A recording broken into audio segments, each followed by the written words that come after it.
of you missed me. Anyways, going over our newest set of notes in case it helps. We're going to start talking about graphing rationals. Very exciting stuff.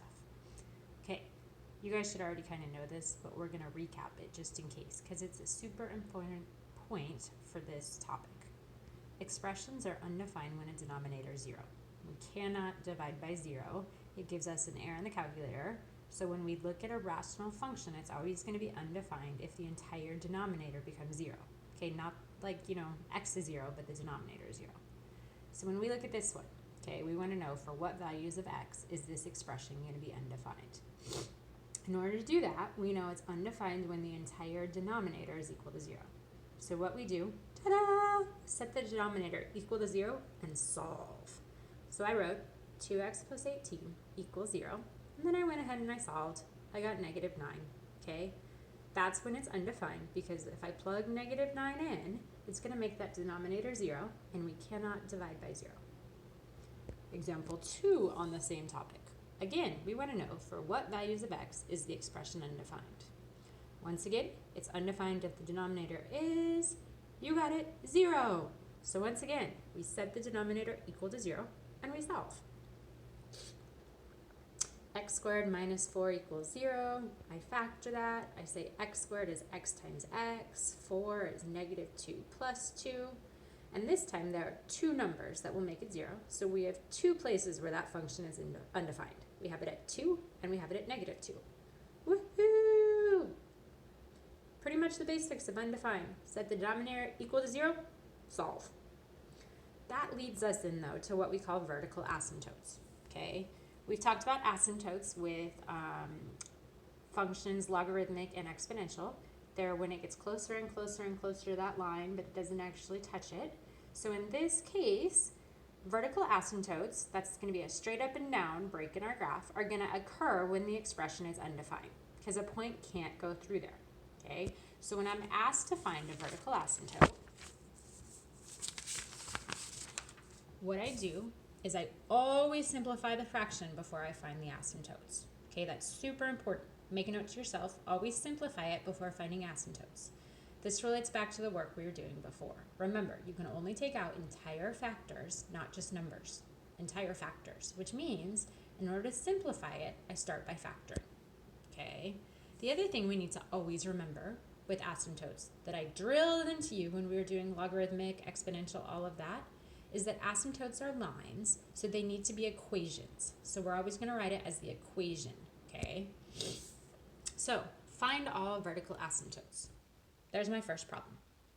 Okay, a vertical asymptote is going to occur when the expression is undefined. So we start by setting our denominator, once again, equal to 0. So I take the x squared minus 1, I factor it, and I solve. Okay, I get 1 and negative 1. Okay. I can't factor the top, so I'm just solving. Nothing to simplify in that equation. Okay, this graph has two vertical asymptotes then. The equations for those vertical asymptotes would be x equals 1 and x equals negative 1. Okay, because x equals is going to be a vertical line. Example number 2. Once again, we're going to find all the vertical asymptotes. Now, remember, I'm always going to factor and simplify first. This problem, we can actually do that. Okay. So I start by factoring the top. X squared minus 9 is the difference of squares. So I get x plus 3 and x minus 3 over the denominator. Now, I can cross out the x minus 3's. They simplify, and they just leave me with the function x plus 3. Okay, so in this case, x plus 3 is linear. There would be no vertical asymptote. But we can't just ignore the fact that there was a denominator. Okay, so in the denominator, in this graph, there would be no vertical asymptotes because the denominator disappears when we simplify it. The graph would be a line because y equals x plus 3 is a line, but it would have a hole at x equals 3 because the function is undefined.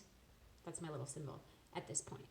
Okay, so if the denominator cancels, instead of it being an asymptote, it's what we call a hole. Okay, and we're going to talk more about holes. So if I were solving this one on the computer, I would say there are no vertical asymptotes. Okay, none.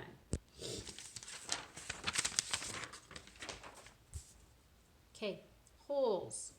A hole is a break in the graph that occurs when the expression is undefined. Okay, it's just a break, it's not an asymptote.